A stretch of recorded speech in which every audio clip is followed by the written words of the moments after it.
First ஒரு கடாயில் 3 spoon எண்ணெய் ஊற்றிடலாம். 1 ஸ்பூன் பெருஞ்சீரகம், ஒரு பச்சை மிளகா, கொஞ்சமாக கருவேப்பிலை எல்லாத்தையும் போட்டு தாளிச்சிடலாம். இப்போ ஒரு பெரிய வெங்காயம் வெட்டி வச்சுருக்கேன், அதையும் போட்டு நல்லா பொன்னிறமாகிறது வரைக்கும் நல்லா வதக்கி விட்டுடலாம்.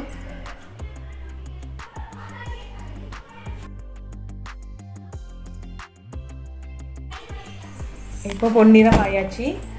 இப்போது 2 ஸ்பூன் மிளகாய்த்தூள், 3 ஸ்பூன் கொத்தமல்லி தூள், 1 ஸ்பூன் பெப்பர் தூள், 1 ஸ்பூன் கரம் மசாலா எல்லாத்தையும் ஆட் பண்ணிக்கலாம். இது கொஞ்சம் காரசாரமாக இருக்கும். நீங்கள் காரம் கம்மியாக இருக்குன்னா கொஞ்சம் கம்மியாக குறைச்சி போட்டுக்கோங்க.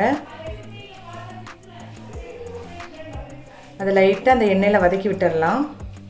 இனி அரைச்சி வச்ச தக்காளி பழ விழுதை சேர்த்துடலாம்.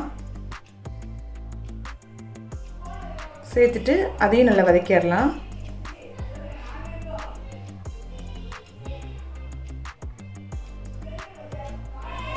இப்போ தண்ணி சேர்த்துக்கலாம்.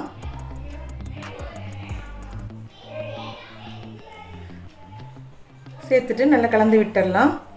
தேவையான அளவு உப்பு சேர்த்துடலாம்.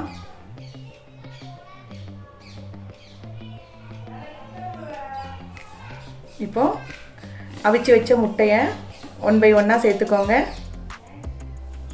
எண்ணெய் மிதந்து வந்தாச்சு மேலே. இப்போ குழம்பு ரெடி ஆயாச்சு. நீங்களும் வீட்டில் செஞ்சு பாருங்கள், ரொம்ப காரசாரமாக இருக்கும். பிடிச்சிருந்தா லைக் பண்ணுங்கள், கமெண்ட் பண்ணுங்கள், ஷேர் பண்ணுங்கள், சப்ஸ்கிரைப் பண்ணுங்கள். தேங்க்ஸ் ஃபார் வாட்சிங்.